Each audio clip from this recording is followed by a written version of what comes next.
Buenos días, compañeros y docente Miguel Ángel Cárdenas Arzapal.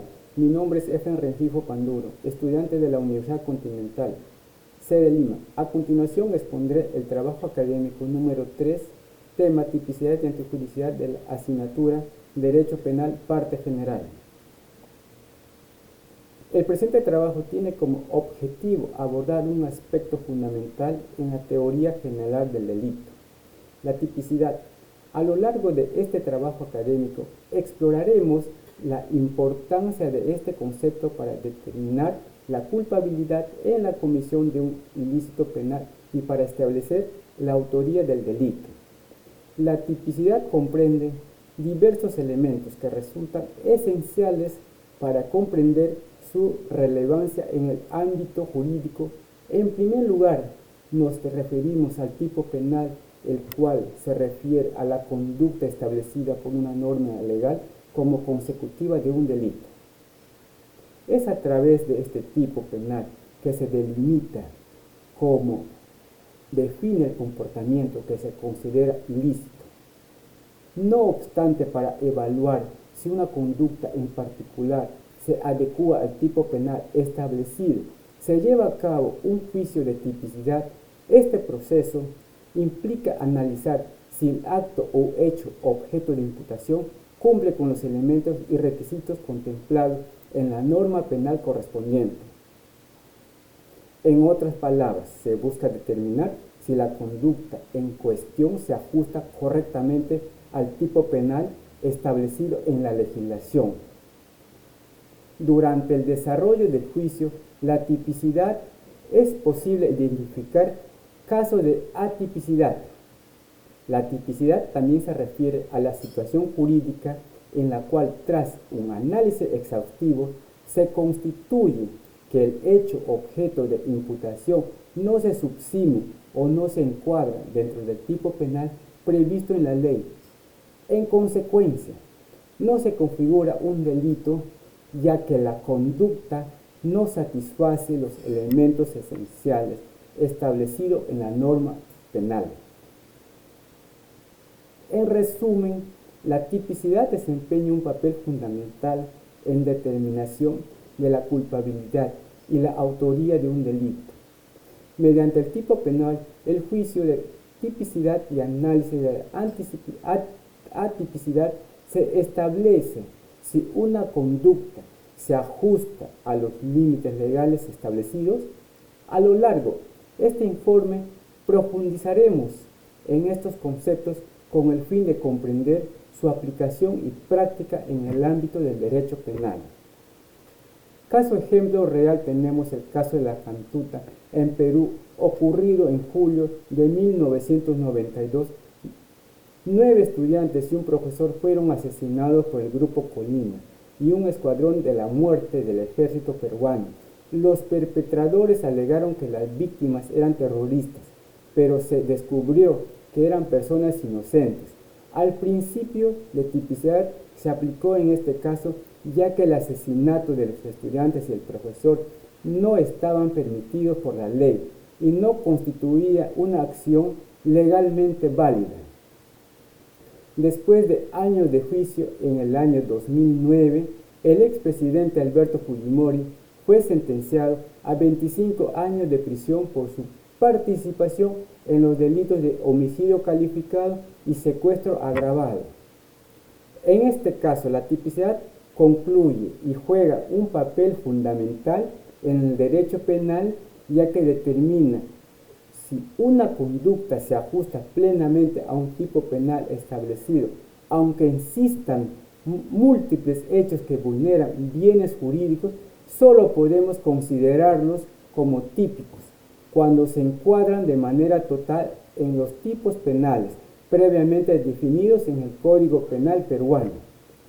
Esto subraya la importancia de la precisión y rigurosidad en la aplicación de la tipicidad, asegurando la protección de los derechos y la justa imposición de responsabilidades penales.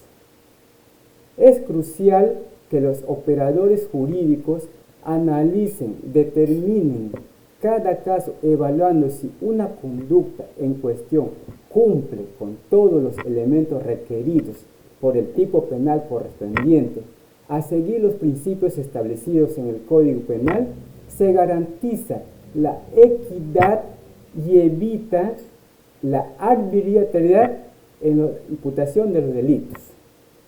En la última instancia, se adecua la aplicación de la tipicidad, fortalece el Estado de Derecho, contribuye a la seguridad jurídica y salvaguarda los derechos fundamentales de los ciudadanos. También podemos definir que la antijuridicidad, la teoría general del delito, la antijuridicidad desempeña un papel crucial al permitir identificar la vulneración de un bien jurídico protegido a través de la comisión de un delito. Cada vez que se produce una violación, se genera una lesión a un derecho legalmente establecido.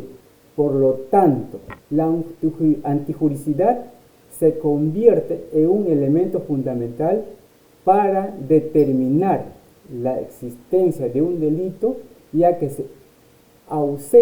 aplica la ausencia misma de dicho delito. Se refiere también que toda acción contraviene la ley y el derecho establecido. De esta manera, se establece un criterio claro para determinar la existencia de un delito. Sin embargo, es importante destacar dentro del concepto de antijuridicidad existen ciertos supuestos de justificación que pueden eximir de responsabilidad penal. En este informe también exploraremos la importancia de la antijuridicidad en el ámbito del derecho penal, así como su relación con la determinada la existencia de un delito. Además, examinaremos los diferentes supuestos de justificación que pueden surgir dentro del marco de la antijuridicidad, comprendiendo la aplicación de la exención de responsabilidad penal. A través de un análisis detallado de estos elementos, podremos comprender mejor cómo la antijuridicidad juega un papel crucial en el estudio de la aplicación del derecho penal, contribuyendo a la protección de los derechos y la correcta imposición de la responsabilidad legal. Dentro del ámbito de la antijuridicidad encontraremos diversas causas de justificación que eximen de responsabilidad penal. A continuación detallaremos algunas de ellas. También se puede, en la legítima defensa, según el artículo 20, inciso 3 del Código Penal, no hay responsabilidad penal cuando se afecta o lesiona un bien jurídico con el propósito de defender el propio derecho o el derecho de otra persona que no puede protegerse por sí misma. Caso, ejemplo, de una mujer que mató con un cuchillo a su esposo, que la agredía física y verbalmente constante, diario en su vivienda. El Poder Judicial lo absolvió y al considerar que actuó en legítima defensa, ya que existía violencia familiar previamente. En el estado de justificante, de acuerdo al artículo 20, inciso 4 del Código Penal, no hay responsabilidad penal cuando existe peligro insuperable que obliga a lesionar el derecho de un tercero, siempre y cuando la lesión no sea mayor que el daño inicial causado por el peligro insuperable.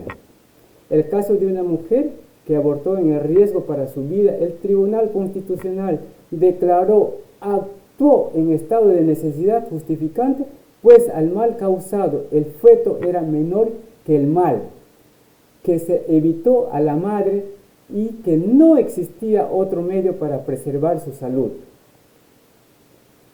Actuar por disposición de la ley, en cumplimiento de un deber o ejercicio legítimo de un tercero o derecho, según el artículo 20, inciso 8 del Código Penal, no hay responsabilidad penal cuando se actúa en cumplimiento de un deber establecido por la ley. Por ejemplo, los miembros de la Policía Nacional del Perú están exentos de responsabilidad penal cuando ejercen su deber en situación de enfrentamientos. Además, el ejercicio legítimo del derecho también exonera de responsabilidad penal, como el caso de los médicos que realizan intervenciones quirúrgicas para preservar la vida de un paciente. Como ejemplo también podemos apreciar el caso de un suboficial, Elvis Miranda Rojas, quien abatió a un delincuente que intentaba robar a una persona en Piura. El Poder Judicial lo absolvió al considerar que actuó en cumplimiento de su deber como policía y en el uso de su arma reglamentaria. Según el artículo 20, inciso 10 del Código Penal, no hay responsabilidad penal cuando se efectúa o lesiona un bien jurídico protegido y se aplica a los derechos de libre disposición como patrimonio de la libertad sexual y la integridad física, siempre y cuando no pongan en peligro de la vida humana. También podemos apreciar el caso de un hombre que fue acusado de violación sexual por mantenimiento relacionado sexualmente con una menor de edad. La Corte Suprema absolvió al considerar que hubo consentimiento válido de la menor, que tenía 16 años, y plena capacidad de autodeterminación sexual. Expediente número 01898-2020 PHC-TC. Finalmente, concluimos que las causas de justificación en la antijuricidad desempeñan un papel fundamental en el derecho penal peruano. Eximir de responsabilidad penal en determinadas circunstancias, la legítima defensa, el estado de necesidad, justificante el actuar por disposición de la ley o en el ejercicio legítimo de su derecho, y el consentimiento. Sin ejemplos de estas causas, su existencia busca equilibrar la protección de los bienes jurídicos con la proporcionalidad en la imposición de responsabilidades penales. Es esencial que los operadores jurídicos apliquen estas causas de manera adecuada, precisa, para asegurar la justicia y el respeto de los derechos fundamentales de las personas involucradas en casos penales. Definitivamente, las causas de justificación en la antijuricidad brindan un marco normativo que reconoce situaciones excepcionales en las causas. La conducta, a pesar de efectuar un bien jurídico, no se considera antijuricidad. Su correcta comprensión y aplicación garantiza la protección de los derechos y la equidad y la seguridad jurídica en el sistema penal, permitiendo así un enfoque justo, proporcionado en la imposición de responsabilidades penales. Muchas gracias.